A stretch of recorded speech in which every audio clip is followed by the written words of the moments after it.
Well, greetings from Austin, Texas, and from the heavenlies. I'm Rabbi David Hall. We're going to try to have some fun tonight. We'll see what God does. Um, Thank you, Lord. I'm going through waves of getting better and better. And let's see. Yesterday's my exercise class was fantastic.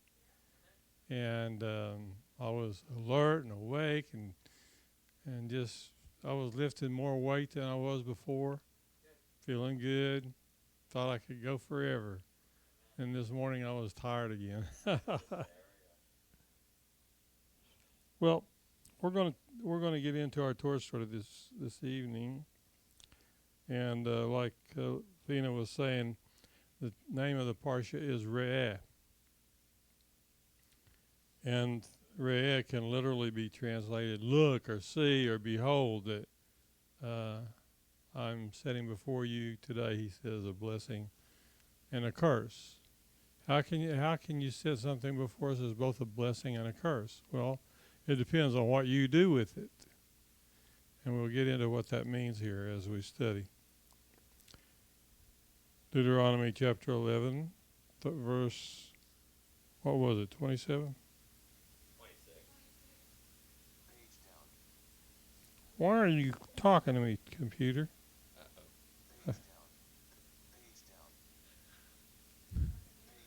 It is the narrator's been enabled somehow. How do I turn a narrator off? Would you come turn a narrator off? Consider it done.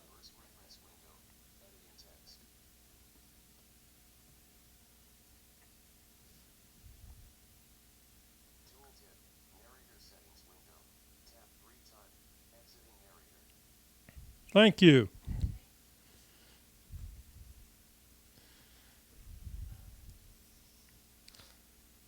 Okay.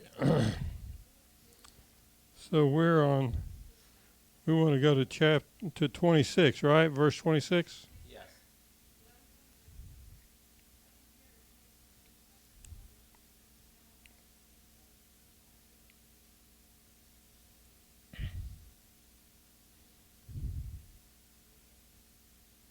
You sure about 26?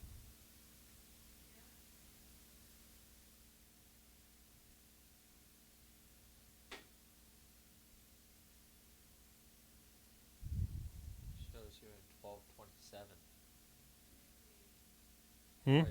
1227, Rabbi. I see it in the top left corner, blocked out by the Zion icon.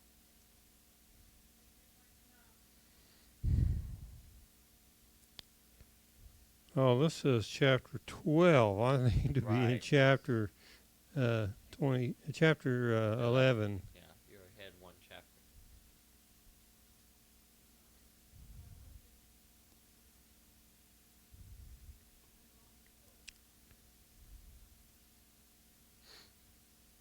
Still a bit more.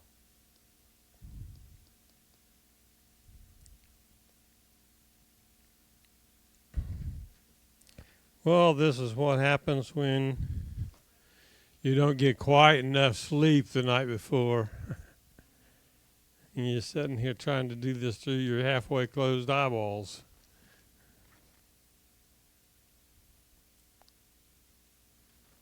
We're looking for chapter 11, verse 26.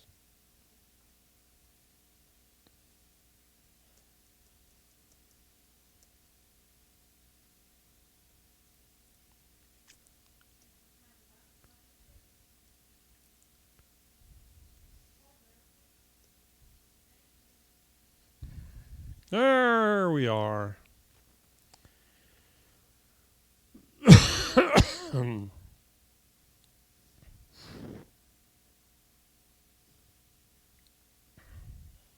So chapter 11, verse 26 starts off Re'eh, which means look or behold or See. hine, similar to the word hine. He says, I am setting before you this day a blessing and a curse. And how can it be something that's setting before you that's both a blessing and a curse? Well, it's just like the speed limit sign. The speed limit sign can be a blessing or it can be a curse. If you obey it, it becomes a blessing because you don't have to worry about if there's any policeman chasing after you to give you a ticket. Huh? And if you don't obey it, then those lights coming up behind you are to give you a ticket and maybe even arrest you depending on the circumstances. So laws are set up for blessing and for cursing. And that's just the way laws work. But you say, I've got to get caught before it becomes a curse. Well, you're always caught in God's kingdom.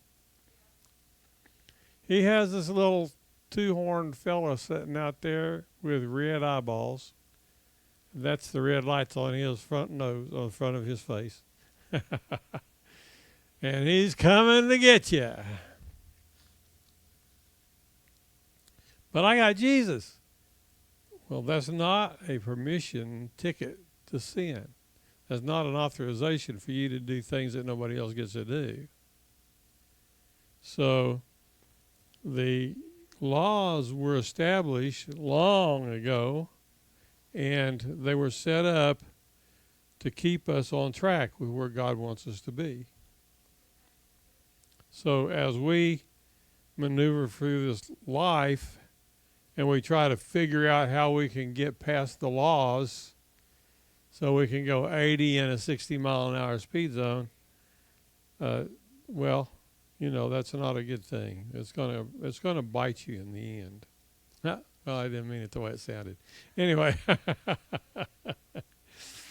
but it's there for the purpose of guiding us into lawful obedience to God's instructions. Now, why did God want to put these laws out there in front of us, especially for those of us who are of His household? Why did He want to put laws in front of us? Well, because He wanted to bless us. And He tells us here, up front, He says it. A blessing if you obey, tishma, which means you listen and obey, and to the mitzvot of Yahweh your God, which I am commanding you this day. And then in the next verse, 28, it says, and a curse if you do not obey the commandments of the Lord your God, but turn aside out of the way which I have commanded you this day to go after other gods which you have not known. So it's both a blessing and a curse, but you're the one that decides what you get from it, if it's a blessing or a curse. What other God gives us the opportunity to use the exact same commandments and get either a blessing or a curse from the same commandment? I don't know of any. But it's a blessing to have them.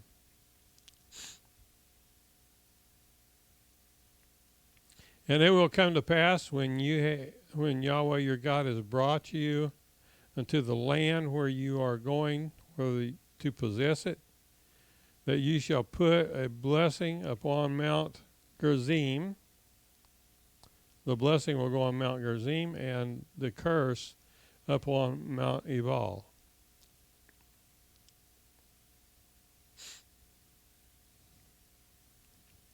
So these curses and blessings are going to be posted for us up on the mountains, the two mountains of Israel.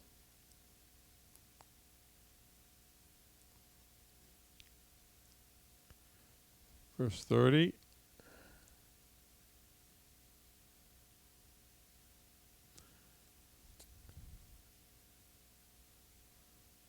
Are not they on the other side of the Jordan? Okay, these two mountains are across. After you cross over the Jordan, that's where these two mountains are located.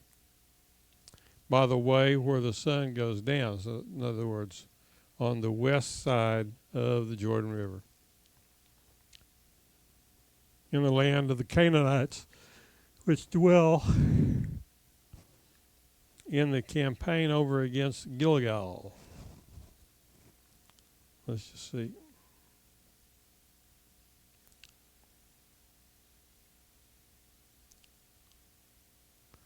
Okay. That's the Arba. It's the desert. The sterile valley of the Jordan River and its continuation to the Red Sea.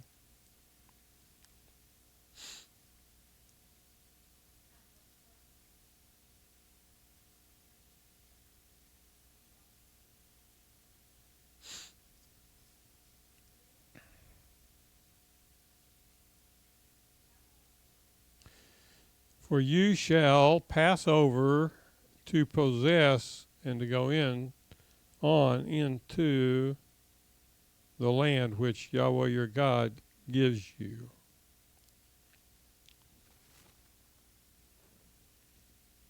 And ye shall possess and dwell in it.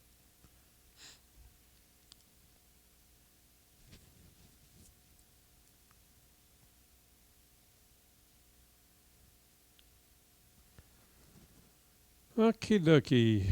Would you like to do some reading? Sure. Let's keep on reading here. My mind is too disrupted right this minute to be able to read it right, so just have somebody else read it on top of it. And ye shall observe to do all the statutes and judgments which I set before you this day.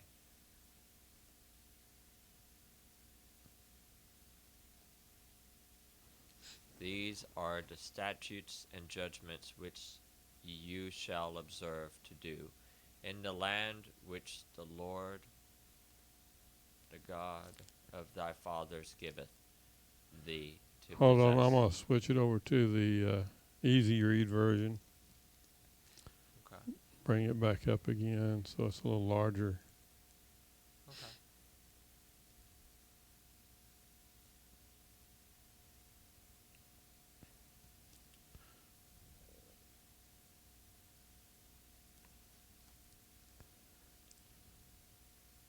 Here are the laws and rulings you are to observe and obey in the land Adonai, the God of your ancestors, has given you to possess as long as you live on earth. You must destroy all the places where the nations you are dispossessing served their gods, whether on high mountains, on hills, or under some leafy tree. Break down their altars, smash their standing stones to pieces, burn up their sacred poles completely, and cut down the carved images of their gods. Exterminate their name from that place. But you are not to treat Adonai your God this way. Rather, you are to come to the place where Adonai your God will put his name. He will choose it from all your tribes, and you will seek out that place, which is where he will live, and go there. You will bring there your burnt offerings, your sacrifices, your tenths, your tithes that you set aside for Adonai, the offerings that you give, the offerings you have vowed, your voluntary offerings, and the firstborn of your cattle and sheep. There you will eat in the presence of Adonai your God, and you will rejoice over everything you set out to do, you and your households, in which Adonai your God has blessed you. You will not do the things we do them here today, where everyone does whatever in his own opinion seems right, because you haven't yet arrived at the rest and inheritance which Adonai your God is giving you. But when you cross the Jordan and live in the land Adonai your God is giving you to inherit, and he gives you rest from all your surrounding enemies, Shalom, from all your surrounding enemies, so that you are living in safety. Then you will bring all that I am ordering you to the place Adonai your God chooses to have his name live. Your burnt offerings, sacrifices, tithes, tenths, offerings from your hand, and all your best possessions that you dedicate to Adonai. And you will rejoice in the presence of Adonai your God. You, your sons and daughters, your male and female slaves, and the Levi staying with you, inasmuch as he, the Levi, has no share or inheritance with you. Be careful not to offer your burnt offerings just anywhere you see. Hey, everybody, can we go back up? I think I just may have either misread that or... Okay, starting from verse 12. And you will rejoice in the presence of Adonai your God. You, your sons and daughters, your male and female slaves, and the Levi staying with you, inasmuch as he has no share or inheritance with you. That's worded a little bit different than the translations I've read, where it directly reflects the Levi. Here the sentence divides it by a comma. It makes me think that, okay, the Levi staying with you, and now we're addressing also the one that has no share or inheritance with you. Which Okay, let's look at what's common right amongst all of these. You will rejoice in the presence of Yahweh your God. Well, the Levi are set aside for God. They are set aside in the service of the priesthood. So they do not have an inheritance because Yahweh is their inheritance. Right. But am I reading that wrong here? Because that this is that last part of that sentence is not addressing as well the Levi, but the one that has, like a foreigner, no inheritance. Right. And no It's addressing all of those who have no inheritance. Who doesn't have an inheritance? Well, you, your sons, and your daughters. But then the next group of people that are mentioned here is all of those who have no inheritance, which would have been male and female slaves. They don't have an inheritance. Okay, thank you. And the Levi has no inheritance. He has no share or inheritance with you. So you are to rejoice in the presence of Yahweh with all of these. Okay, thank you. The way that was worded I threw understand. me off for a little bit. And it was worded differently from what I remember previous other translations I've read. So, can you pull it back up screen, please? We're there. It's not 13 up on the is the screen. next verse. Be careful not to offer your burnt offerings just anywhere you see, but do it in the place Adonai will choose in one of your tribal territories. There is where you are to offer your burnt offerings and do everything I order you to do. However, you may slaughter and eat meat wherever you live and whenever you want, in keeping with the degree to which Adonai your God has blessed you. The unclean and the clean may eat it, as if it were gazelle or a deer. But don't eat the blood, pour it out on the ground like water. You are not to eat on your own property the tenth of your grain, and new wine or olive oil that you set aside for Adonai, or the firstborn of your cattle or sheep, or any offering you have vowed, or your voluntary offering, or the offering from your hand. No, you are to eat these in the presence of Adonai your God, in the place Adonai your God will choose. You and your sons, daughters, male and female slaves, and the Levi who is your guest. And you are to rejoice before Adonai your God in everything you undertake to do. As long as you are living on your property, take care not to abandon the Levi. When Adonai your God expands your territory as he has promised you, and you say, I want to eat meat, simply because you want to eat meat, then you may eat meat as much as you want. If the place which Adonai your God chooses to place his name is too far away from you, then you are to slaughter animals from your cattle or sheep which Adonai has given you, and eat on your own property as much as you want. Eat it as you would gazelle or deer. The unclean and clean alike may eat it. Just take care not to eat the blood, for the blood is the life is in the blood, and you are not to eat the life with the meat. Don't eat it, but pour it out on the ground like water. Do not eat it, so that things will go well with you and with your children after you, as you do what Adonai sees as right. Only the things set aside for God which you have, and the vows you have vowed to make, you must take and go to the place which Adonai will choose. There you will offer your burnt offerings, the meat and the blood, on the altar of Adonai your God. The blood of your sacrifices is to be poured out on the altar of Adonai your God, and you will eat the meat.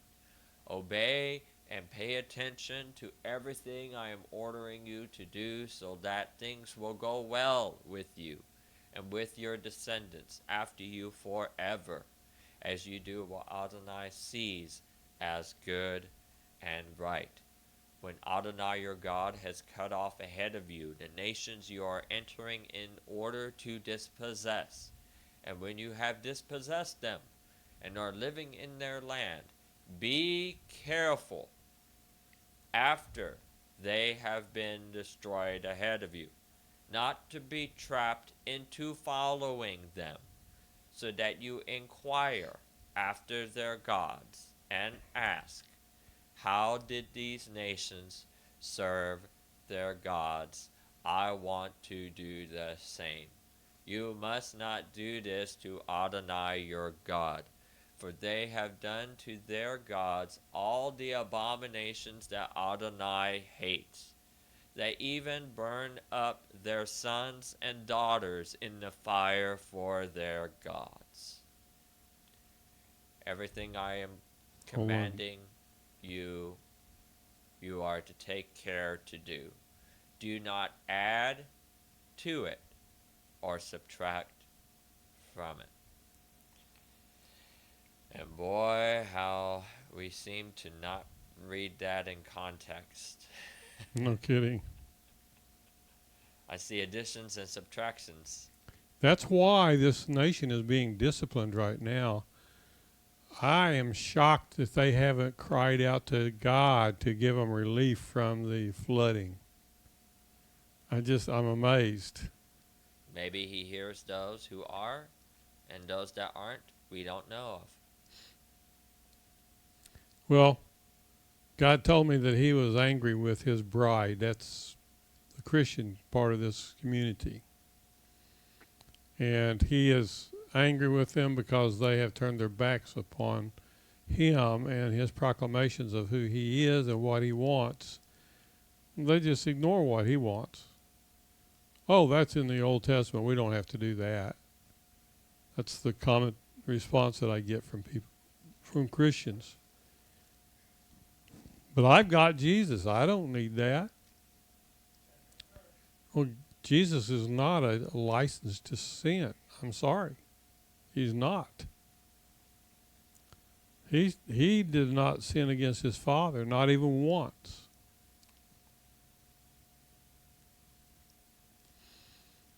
Amen. Here, this next verse starts addressing the witches and warlocks. If a prophet or someone who gets messages. May I proceed? Yeah. Okay. While dreaming, if a prophet or someone who gets messages while dreaming arises amongst you, and he gives you a sign or wonder, and the sign or wonder comes about as he predicted when he said, let's follow other gods, which you have not known, and let us serve them. You are not to listen to what the prophet or dreamer says, for Adonai your God is testing you in order to find out whether you really do love Adonai your God with all your heart and being. You are to follow Adonai your God, fear him, obey his mitzvot, listen to what he says, serve him, cling to him.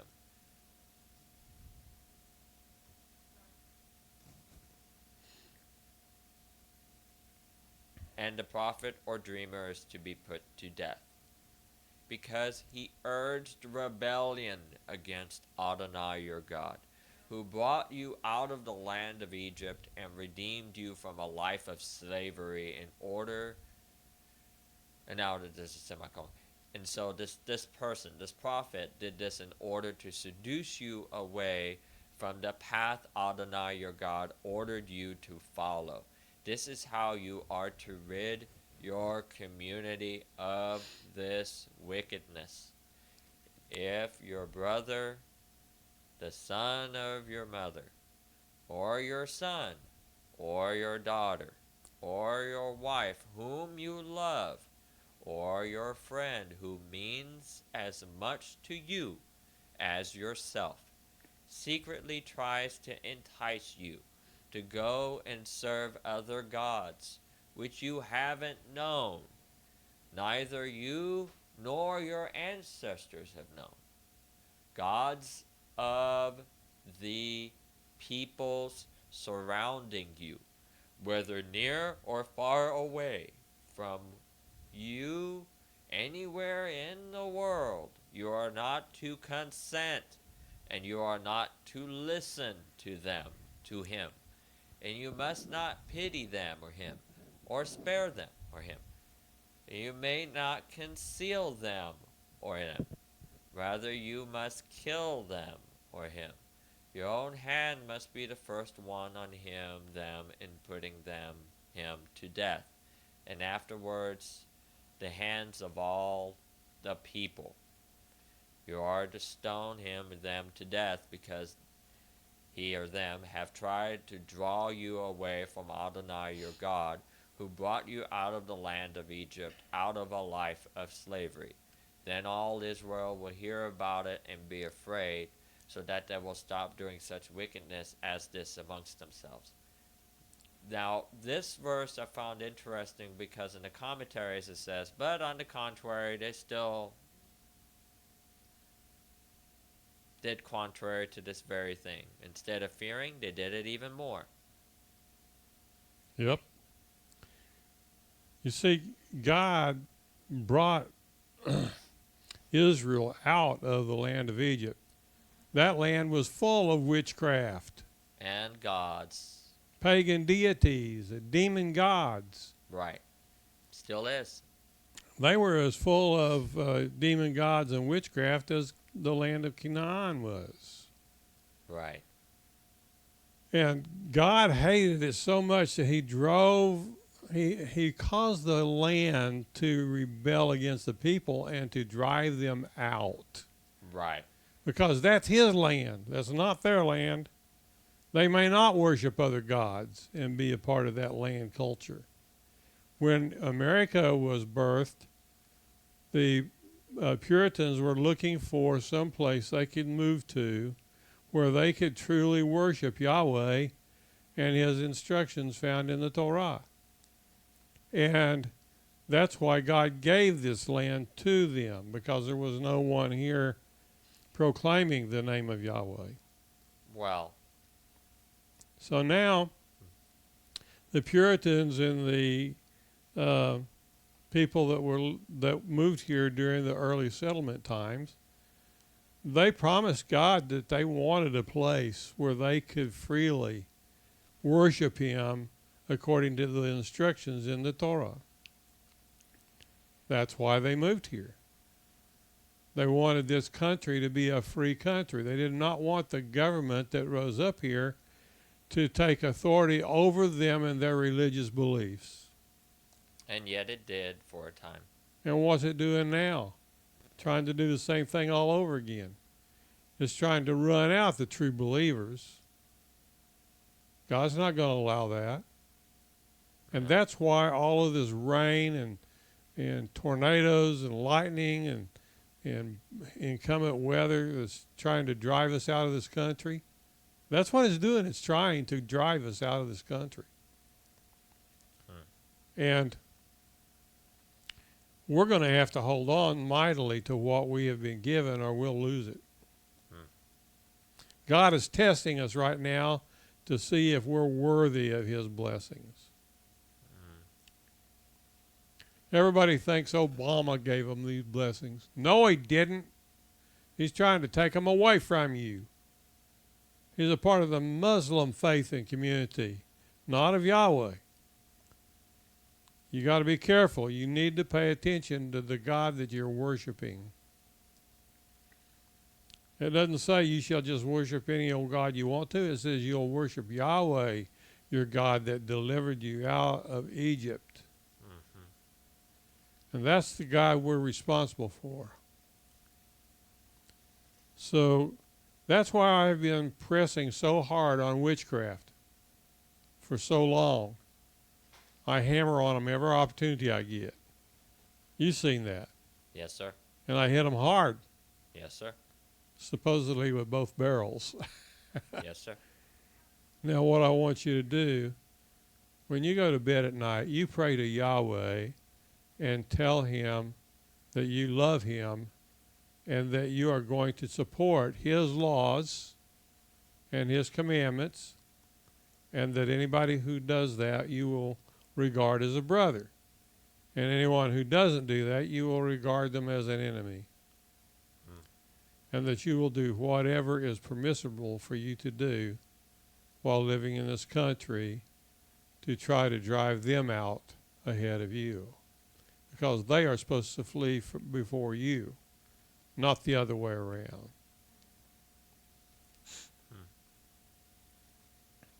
Verse 13.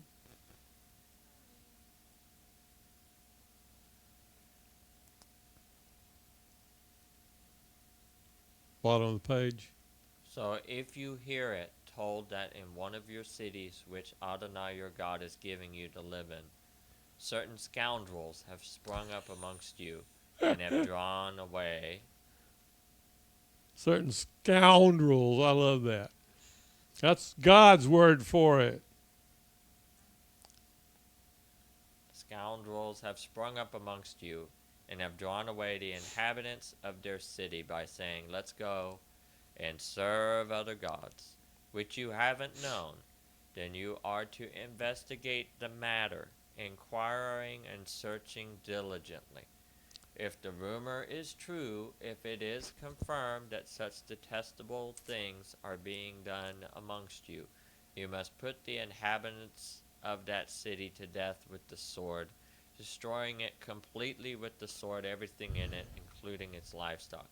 Heap all its spoils in an open space and burn the city with its spoils to the ground for Adonai your God. It will remain a tell. A tell is a mound of destruction. Okay, so the ancient cities that have been destroyed, The rubble. when they dig them up to try to see what was going on in the city, that's called a tell. Okay. Okay?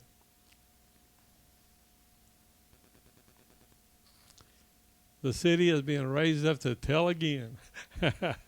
Forever not be built again.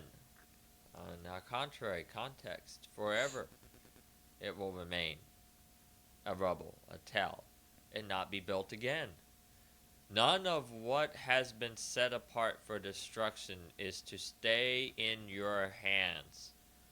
Then Adonai will turn from his fierce anger and show you mercy, have compassion on you, and increase your numbers as he swore to your ancestors, provided that you listen to what Adonai says and obey all his mitzvot that I am giving you today, thus doing what Adonai your God sees as right. And in the commentaries that I have read on this, it comments that, and this is not what they did not do before the destruction of each temple. Yeah, God wants us to obey all of His instructions. We seem to, historically, both Jew and Gentile, have a problem keeping that context. Right.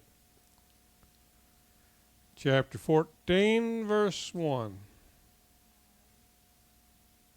You are the people of Adonai your God. Let's put the real name in there when it says Adonai, because the word that's actually there in the Hebrew is Yud He Vav He. Yahweh, Yahweh. That's right. You are not to gash yourselves or shave the hair above your foreheads in mourning for the dead, because you are a people set apart as holy for Adonai, Yahweh, your God. Good. Yahweh, your God, has chosen you to be His own unique treasure out of all the peoples on the face of the earth. All other people have a spot of land that bears their name, so that they are a people with a land. But because the people of Israel have been run out of their land, the only mark they have to identify them is that they have no land. And they have a God with no name. And they don't want you to use His name as a religious icon. Because God said, you shall not take the name of your Lord, the Lord your God, in vain. You will regard Him as highly important, and you will use the name correctly and sparingly. So we have an obligation to use the name of Yahweh.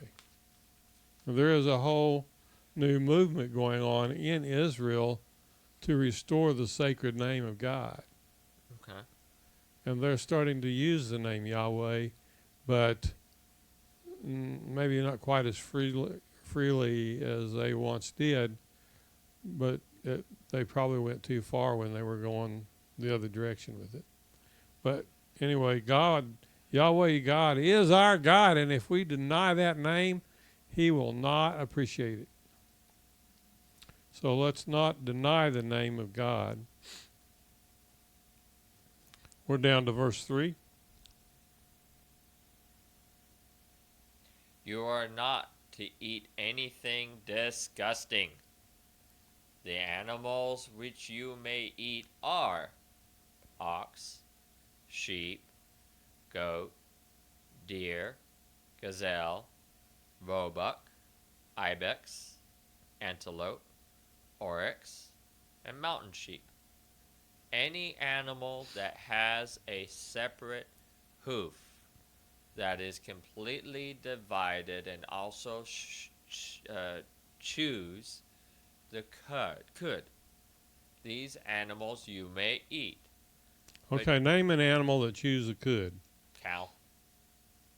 Okay, does it also have the split hoof? Yes. Okay. Name another one.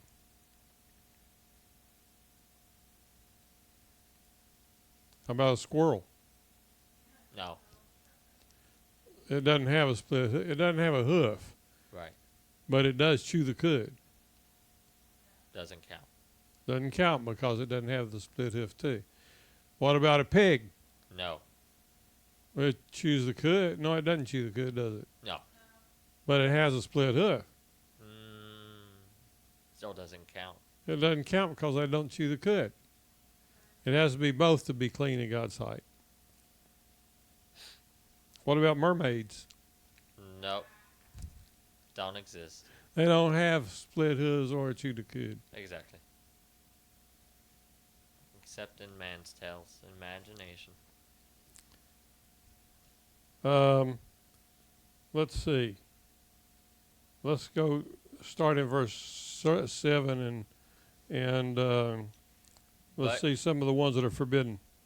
but you are not to eat those that only chew the cud, like pig, or no, like squirrels, or only have a divided hoof, Like a pig. pigs, like we were saying. For example, the camel, the hare, and the coney are unclean for you because they chew the cud, but don't have a separate hoof. While the pig is unclean for you because, although it has a separate hoof, it doesn't chew the cud. Thus, we address that. You are not to eat meat from these or touch their carcasses. Of the dead ones. What about Jews that keep pigs and sell pigs for a living?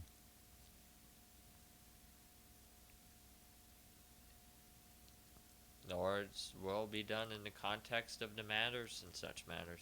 What laws are they breaking by doing that? The ones that they will know by the constants of their actions in context with their lives as they choose to live them. The problem would be if they were eating them, Right, because they are not to use them for food. right, Another problem would be if they had to kill them in order to sell them to the people who they're raising them for. right. 'Cause then they're That would be dealing with their another problem, because they carcasses. would have to touch the carcass, and that would be forbidden by Torah. Plus, just, what do you do when animals just die from natural causes? Mm-hmm. Plus, it later says that an unclean is not to be touched with the clean animal. Right.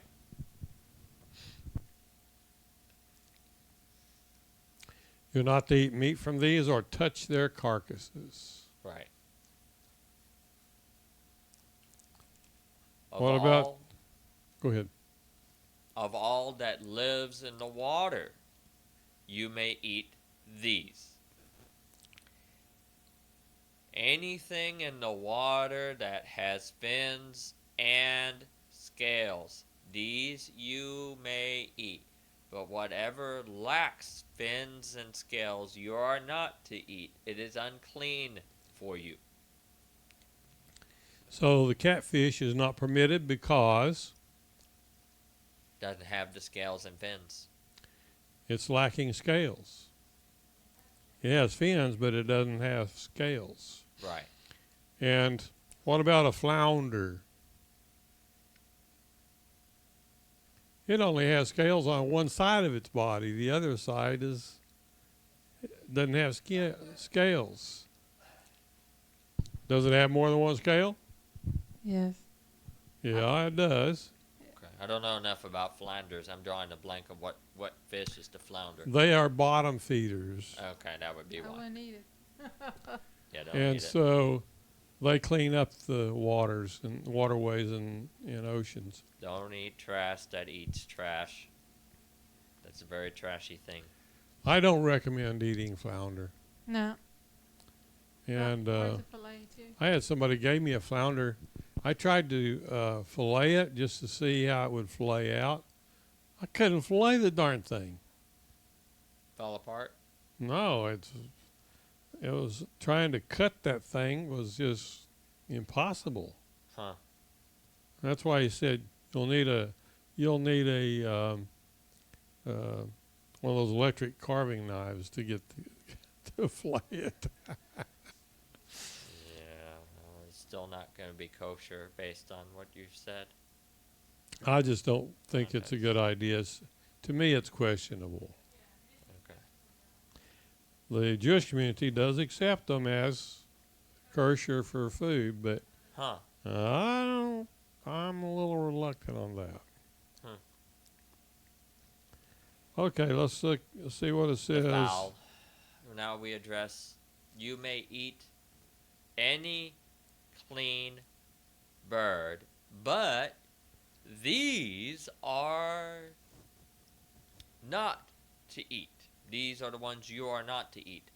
Eagles, vultures, ospreys, kites, any kind of buzzard, any kind of raven, ostriches, screech owls, seagulls, any kind of hawk, little owls, great owls, horned owls, pelicans, barn owls, cormorants, storks, any kind of heron, hoopoes, and bats.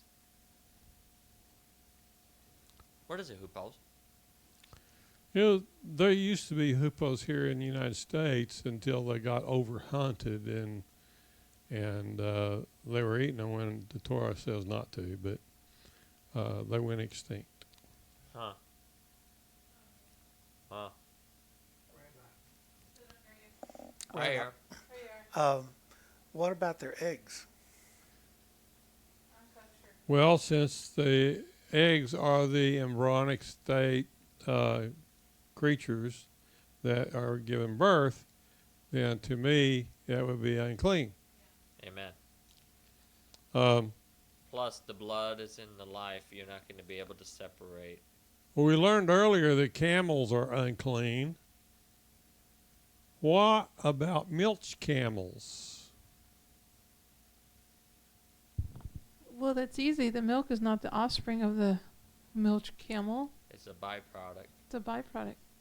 I don't know that there's a real problem with drinking the milk of a camel. I personally want to keep away from that. Uh-huh. I don't personally do that. I teach others that it's not a good idea, just like we mentioned on some of the other creatures, because it sounds too much like it, like the flounder. Mm-hmm. That puts it into a questionable territory for me. Okay. What about a giraffe? I don't know enough about giraffes, but from what I understand, they chew the hoof and have the split hoof. That's correct. So would God punish you if you ate one of them?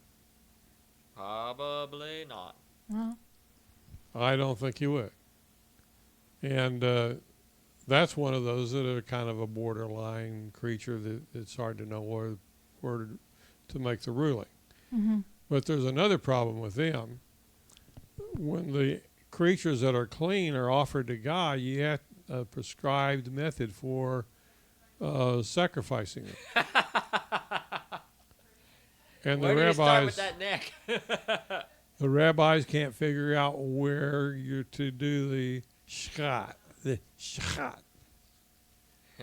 The neck's too long, and you don't really have a clear line. Yeah. And so, I think if that was important, the Bible would tell you. Yeah. I think the altar might be too small for it. That too? I don't know. But boy, there's a lot of meat on that neck. There's a lot of meat, period. Yeah. Okay, so an ox is clean, right? Yes. What about its tail?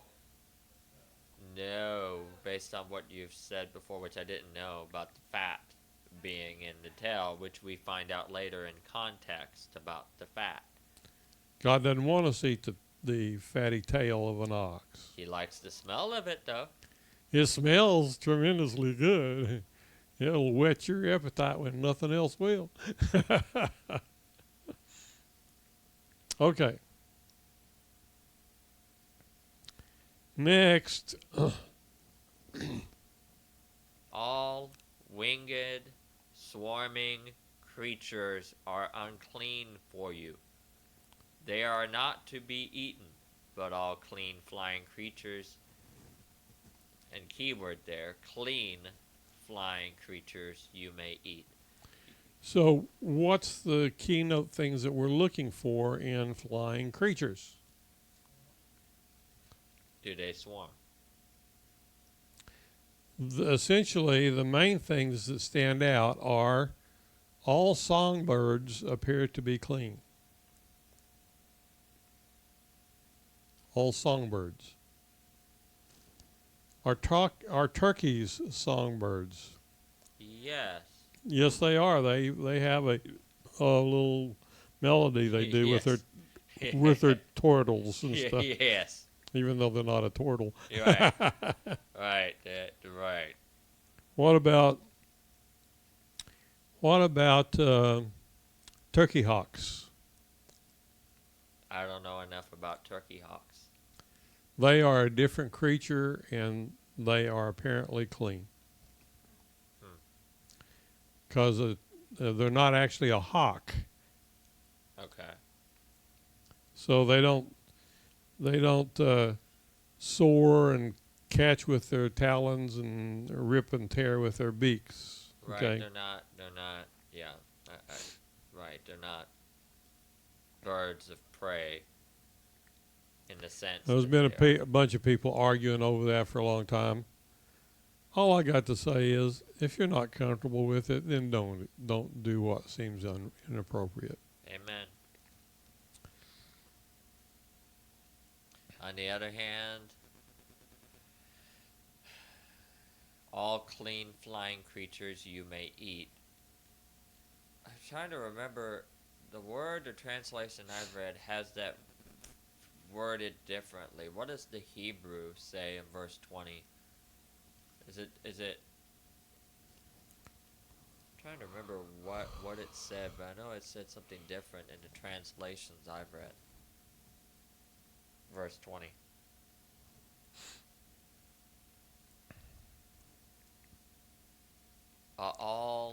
What's that word clean under 2889 or above 2889? Can you click on 2889 and expand that Oh, that's word? tahor, yeah. How do you Tahor pronounce it? means clean.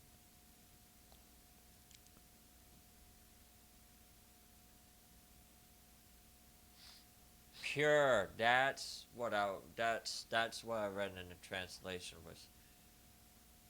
I guess you could call clean pure, but I see that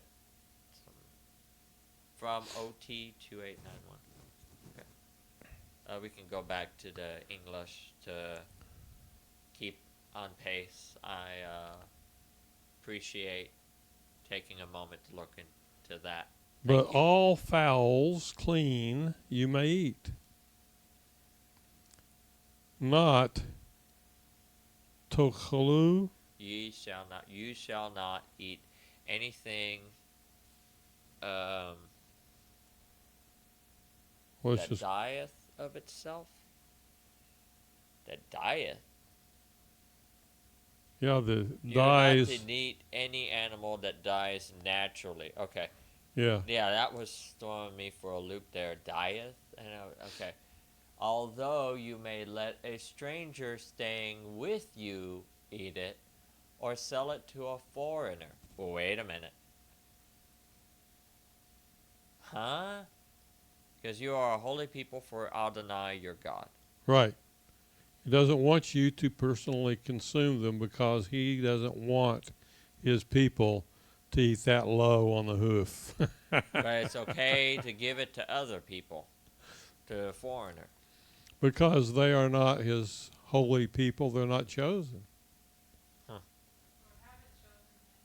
Or haven't chosen him, exactly. Now look at the rest of verse 21. Yep. Here's in context. You are not to boil a young animal in its mother's milk. And thus, we can't eat cheeseburgers. Well, it doesn't say that. No. I'm just stressing how that's... What it does say is, it doesn't want you to take the customs of the pagans and use them in your customs. Amen. What the pagans did was they would take a brand new baby, baby calf or baby sheep or goat, and immediately upon coming out of the womb, they would throw it in a cauldron of boiling milk and cook it without even doing the shechat. That would be forbidden. It was also, that's disgusting, cruel, and just absolutely vile. Yes. In every sense of the word, in every fashion. and it's definitely detestable before God, before Yahweh.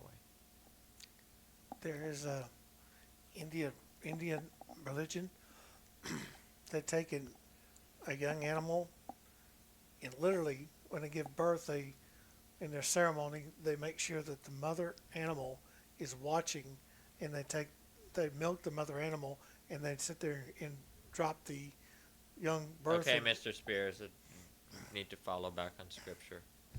Oh, shame. You're not leading this class. Go ahead, Larry. Anyway, when they told me about it and told me about the Well, he's practice, telling us where that tradition comes from. anyway, it's a tradition of taking power from the mother and the father of that animal and consuming that power as into yourself so you can have powers. Disgusting. I've heard that. Absolutely disgusting. And that is just so evil. Yeah. Well, just like witches kill their sacrifices and drink the blood. And the most powerful blood they can get, they claim, is a young virgin. Anywhere from newborn to wherever. Disgusting. It's all disgusting. That's why God hates it so much.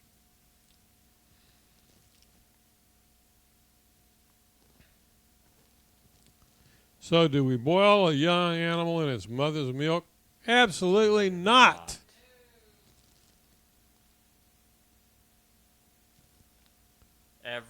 You skipped ahead. Every year, let's go back up a little bit. Every year you must take 1/10 of everything your seed produces in the field and eat it in the presence of Adonai your God.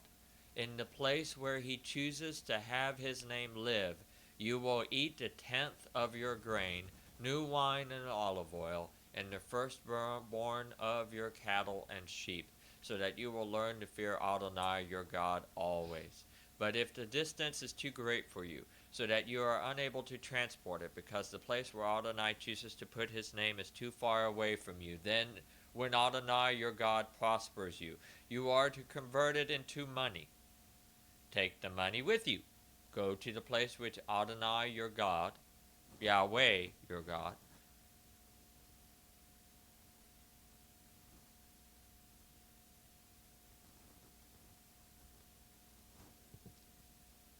I'm already way below that. I know. I'm marking something I want to question on it. Every year you must take 1/10 of everything your seed produces in the field. Well, there is a man who has supposedly is teaching Messianic Judaism that says that the tithing is only supposed to be done every third year. What does this say? Every year. Who's right? Scripture and context here, not him. You have to be careful what people say, because there is a verse that says every third year in the year of tithing.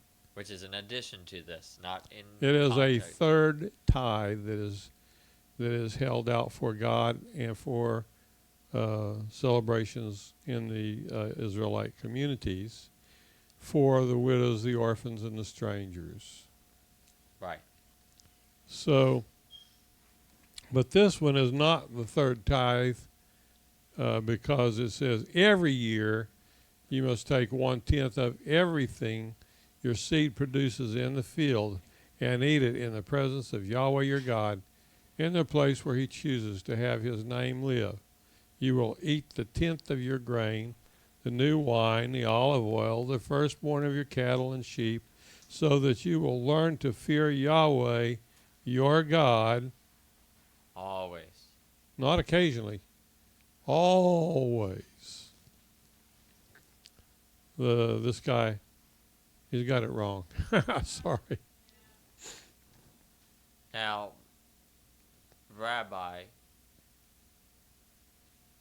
the majority of us here in this nation and majority of those out in the world don't have agricultural seed that they have sown. They're not sowing their own. They don't even have their own properties to sow. So then you would translate this to the wealth, the money that they make, Yeah. their job, their source Everything of can be income. translated to money. Okay.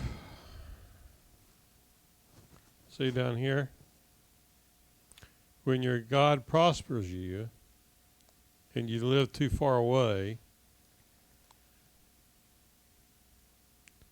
you are to convert it to money and take the money with you and go to the place where Yahweh your God will choose. That's where you are keeping the Feast of Tabernacles. Because this whole section is about having food to eat for your celebrating before Yahweh at the end of the year harvest. Now look at the next verse, 26. Exchange the money for anything you want. In the King James it says for anything your heart lusts after. And it's talking about food.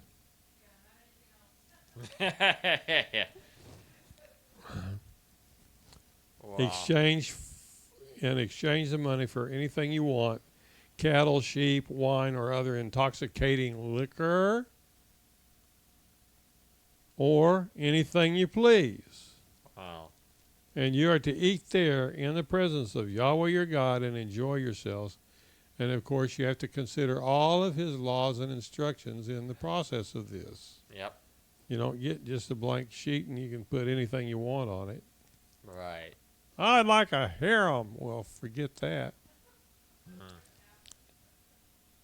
Thank you for mentioning that, because I have met people who have acted exactly as such.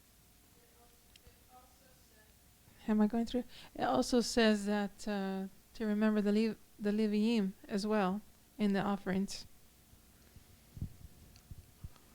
Well, I think we've done a pretty good job on this Torah Parsha for tonight.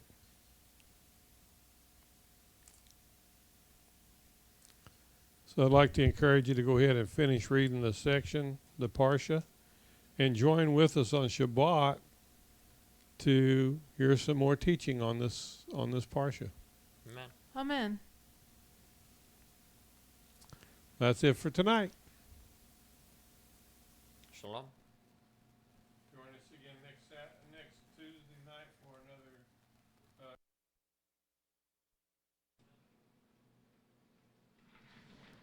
Thank you for joining us for another delightful evening of our Torah and Customs class.